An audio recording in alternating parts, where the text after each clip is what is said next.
Hello everyone, today we're going to be replacing the tube inside of the Tonebone Plexitube pedal. Now this video was necessitated by the fact that there's very little info or resources out there on how to replace the tube inside this pedal, and I'm actually surprised there's no tutorial or video yet up on YouTube. So I'm not going to candy coat it. This pedal is actually a pain in the arse to service because there's a whole bunch of stuff that you have to take off just to get to the guts of the pedal. But that being said, hopefully you don't have to replace the tube for a very long time. In my case, I bought it secondhand.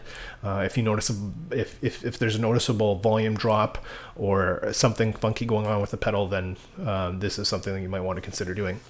Now, obviously, it's a great little, very versatile boutique distortion pedal, but you probably already know that if you're watching this video. The introductory music at the beginning of this video is actually music I recorded with my band with this particular pedal, and all the guitar parts that you hear were done with the Tonebone Plexitube. And it's a great pedal for live settings as well. So what I'm going to do here is walk you through the steps on how to access the inside of the chassis of the pedal so that you can remove the old tube and put the new tube inside of the pedal. So as you can see here, I've already popped off the knobs, which is actually probably the most time consuming and hardest part of the whole process, aside from actually carefully taking out the tube. What you'll want to do is take a very thin, sharp knife, kind of wedge it under there without scratching the paint, and pop it off as best you can. Then, as you can see, I've used an adjustable wrench and I've taken off all the nuts and the little washers that accompany each corresponding knob at the top.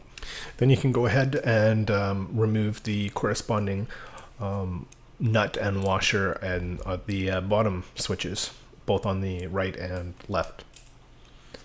So you can just watch me here adjust this with the adjustable wrench.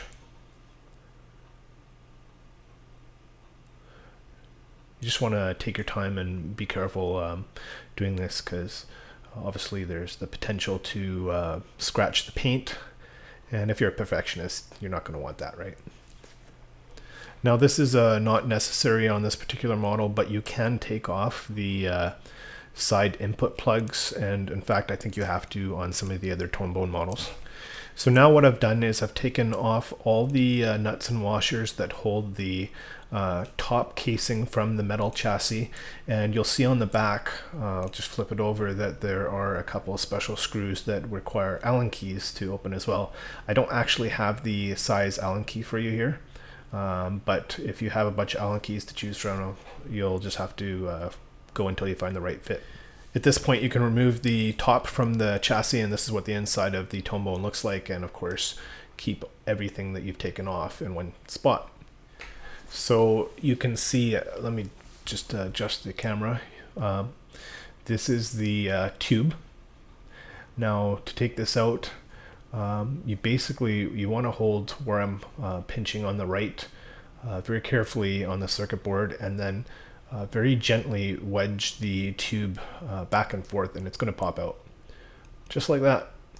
So at this point we're actually done. All you need to do is put the new tube in the exact same way, put the top casing back onto the bottom chassis, then carefully put the washer on first and then the nuts, and then squeeze the rubber knobs back onto the appropriate part of the pedal. And there you have it. All you need to do at this point is connect the AC adapter, fire it up, and start shredding. Thanks for watching, and if you enjoyed the music at the beginning of the video, please check out my channel or subscribe to my band. I'll leave the links below in the description of the video.